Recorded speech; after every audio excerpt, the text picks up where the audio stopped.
noite, Santa Clara para clarear.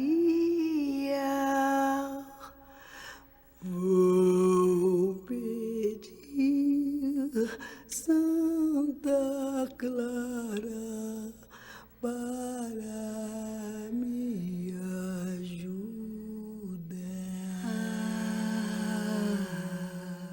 É muito bom ouvir vocês, né? Eu fiquei pensando, vou até mudar um pouco o protocolo, Artemisia e Graça, mas pular um pouco, né, a ordem das perguntas que eu ia fazer.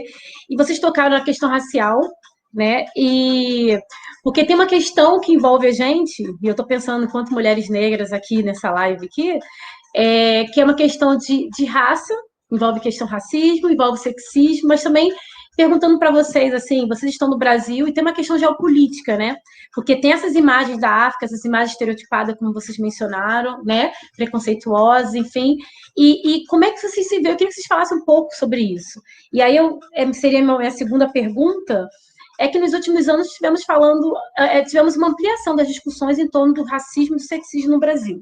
Como vocês veem o racismo no Brasil? E aí eu acho que já falaram um pouco, né? Mas eu queria que vocês entrassem isso, mas pensando no lugar de vocês, né? A Artemisia mencionou um pouco, e como mulheres africanas, e como vocês se percebem meio às discussões do feminismo negro no Brasil, né? Das feministas negras no Brasil.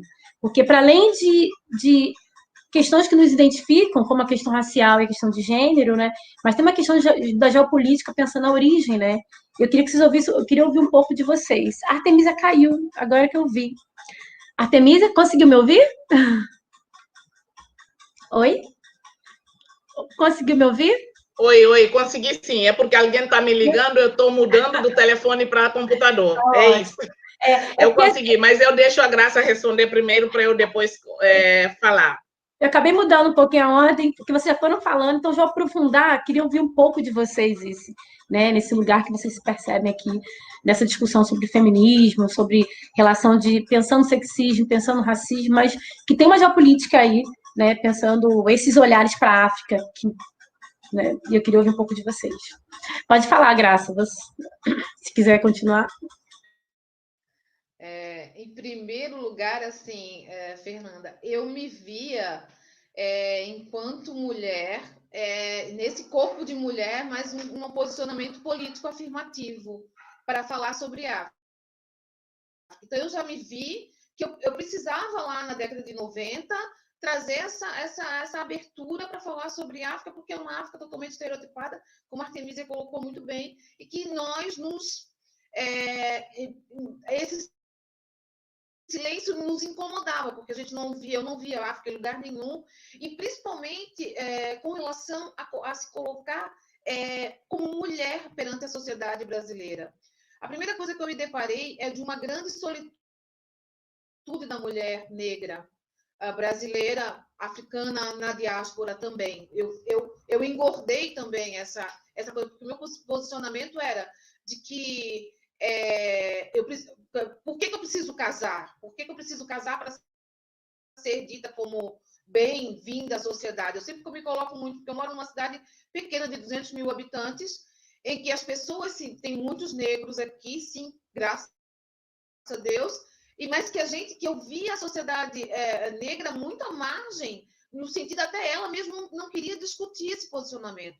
De ver, por exemplo, nós mulheres não queríamos discutir a questão da solitude da mulher negra dentro dessa sociedade. Eu moro num estado peculiarmente chamado de estado europeu, né? Que me incomodava muito, porque nós temos um grande número de pessoas pretas aqui morando, sim, em Itajaí, em Florianópolis, em Santa Catarina de modo geral, mas que são totalmente invisibilizadas. Se o homem já é invisibilizado, quanto mais a mulher. Então, todos esses questionamentos foram me empurrando para ver uma janela de que, afinal de contas, essa semana ainda estava conversando com a minha sobrinha. Eu não me sinto militante feminista, mas eu me sinto militante negra, entende? Porque eu nunca consegui discutir de fato, sentar na mesa com várias mulheres negras e vamos embora para colocar essa pauta. Assisto muito, sigo muito e acredito nessa pauta. Essa pauta está nas minhas falas, mas eu não me sinto ainda militante feminista, que hoje eu quero dar essa ruptura. Afinal de contas, eu sou, sim, porque toda a minha trajetória me fez acreditar que sou, e me fez acreditar me posicionando, sim. E aí eu fui buscar as mulheres. Quem são as mulheres africanas que eram ditas hoje, como a gente pode olhar para trás, feministas? Aí eu me deparo com uma rainha Ginga, dentro de Angola, que era uma mulher que foi ousada para ser rainha, e batalhou. E aí eu vou um pouco mais para trás, olho as rainhas egípcias, lá antes de Cristo, que não são comentados, não são falados. Então eu vou fazendo alguns recortes e trazendo um pouco dessas mulheres para me constituir enquanto corpo de uma posição política afirmativa negra, sim, e me colocar diante disso. E aí eu fui colocando, fui vendo quem são as mulheres, e hoje eu vejo o movimento do feminismo africano é um movimento feminismo forte, grande, mas que não ressoa ainda mundialmente, que não ressoa, que está muito lá dentro ainda. E que aqui fora também, dentro do Brasil, eu também acabava não ressoando tanto, por conta de que eu precisava me posicionar sim, mas eram tantas madeixas, eram tantas coisas que nós temos que lutar contra a questão racial, então são tantos recortes que o sexismo acabou nos botava para frente, sim, mas a gente acabava deixando para discutir depois. E eu vejo que essa pauta entrou a partir de 2015 muito forte no Brasil.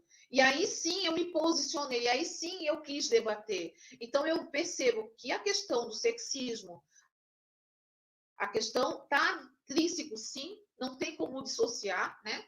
Joseph Kizerbo, ele fala uma coisa muito interessante, que ele disse que a história está pautada em dois pés, um da liberdade e o outro da necessidade.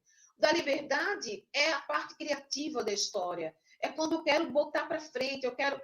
E o da necessidade são os momentos de ruptura, momentos que eu tenho que quebrar. Então eu vivo, não tem como dissociar uma coisa da outra. Eu vivo andando nessas duas pernas, o da liberdade e o da necessidade. Então, o sexismo hoje, ser feminista para mim, preta, dentro do Brasil, sendo africana, é isso. É andar na busca da liberdade, mas com, sim, a necessidade de rupturas. Então, eu luto contra essas rupturas no meu dia a dia. Porque eu sempre falo muito que eu moro num bairro, vamos dizer assim, de classe média, que seria aqui, enfim.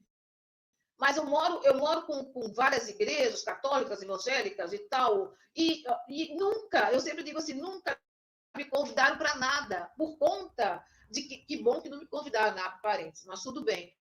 Mas eu faço essa reflexão, que engraçado, nunca me convidaram para nada, porque eu sou uma mulher negra, africana, por assim dizer, solita, na solidão, porque eu não pertenço o meu corpo não pode ser representado em lugar nenhum. Então, eu tenho que fazer as minhas referências. Eu tenho que lutar pelo meu território. Eu tenho que bater tambor no meu terreiro. E qual é o meu terreiro? O meu terreiro em qualquer lugar. Eu me permito estar em todos os lugares. Eu nunca me esqueço que quando, em 88, mais ou menos, 86, sei lá, meu primeiro namoradinho, eu tinha 18 anos. Meu primeiro namoradinho, eu achava que o meu pai só deixava eu sair se eu tivesse meu primeiro namoradinho, então eu queria sair e tal, eu queria comer uma pizza. E ele era um negro daqui de Itajaí, e ele disse assim para mim, não, comer pizza nós não podemos ir. Eu falei, mas por quê? Ah, porque tá cheio de branco lá e não tem, é um lugar que a gente não se sente muito bem. Não, eu me sinto bem em qualquer lugar. E eu vou lá. Então, assim, naquele dia ele não conseguia nem engolir a pizza, por conta que ele não se sentia com esse direito.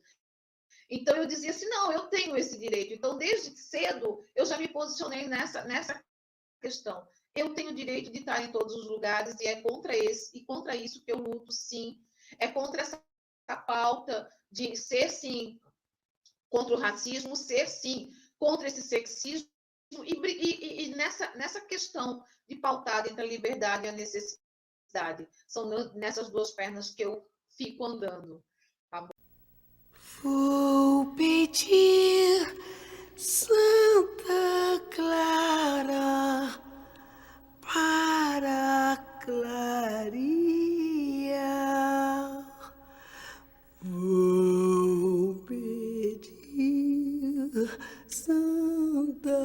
cloud.